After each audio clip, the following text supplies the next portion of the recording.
There's an update on the TJ Hockenson trade, Spinny, and it was one that I was quite confused by. So why don't you go ahead and break it down for us, because this was annoying for me. Yeah, so you're looking at it, obviously, and the Lions get back the 23rd second-round pick, and they got a 2024 third-round pick. The Vikings got Hockenson, a 2023 fourth, and then the other pick was a conditional one. If the Vikings would have won their playoff game against the Giants, it would have been a 2024 fifth-round pick. But since they lost their playoff game against the Giants, because they're frauds and losers, they now get a 2024 fourth-round pick from the Detroit Lions. And you look at what Hockenson did in his contract with Minnesota. Just for Minnesota this year, he had 60 receptions, 519 yards, and 3 touchdowns. That's pretty good. Obviously, on the season, he was a Pro Bowler, finished with 86 catches, 914 yards, and 6 touchdowns.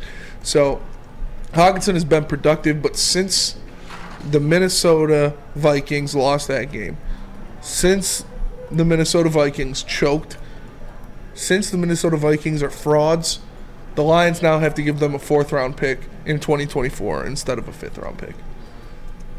So it's nothing too crazy, but it does suck. So we're giving them this year's fourth. This year's fourth and next year's fourth. next year's fourth. Okay. And the Lions get this year's second and next year's third. Which is like, what, the 24th pick in the second round? Yes. I mean, it is what it is. I have faith in Brad Holmes. I mean, how many times do I say this on that program? How many times you hear each and every one of us in each and every one of these shows say that about Brad Holmes? I mean, matter of fact, I got to text my guy Luke and have him call in, because I need an update on that situation too. Because he used to be trying to snap on Brad Holmes, and there's just no way he could absolutely still feel the same way. I just can't see it. But not a chance. Lions, who wins the trade then? That's what JB wanted to know.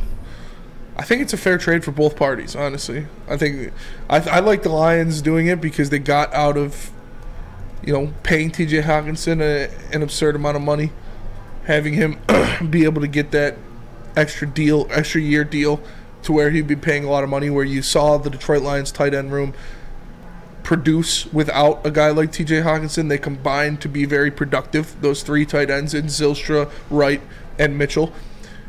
And the Lions just moved up. They got a couple swaps. They got a second-round pick this year, moved up 2 rounds. They got a third-round pick next year, moved up a round. And they got rid of TJ Hockenson in the process. So I think the Lions got out of a bad contract. They moved up a couple rounds. The Vikings got a Pro Bowl tight end, and they moved down a couple rounds. I think it's pretty fair for both teams. Yeah, I'm with you. I mean, really, you can't say who won until things play out right, because the Detroit Lions have to make draft picks from this, and TJ Hockenson. Actually, the Lions won. I'm just going to say it right now. The Lions won. We don't know if the Minnesota Vikings are going to bring back TJ Hockenson.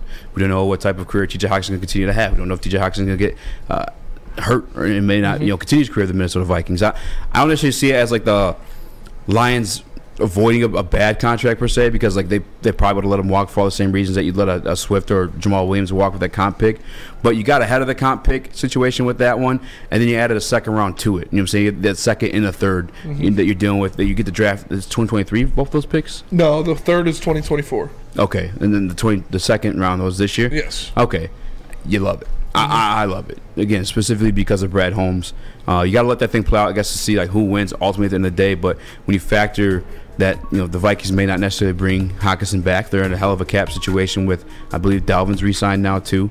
I think they got Irv Smith coming up, and then you have Kirk Cousins, who has, I think, an all-guaranteed deal. Yes. I have to pull that one up and make sure of it. By the way, Kirk Cousins officially eliminated for the playoffs. Only one quarterback left above that 12%, but I digress.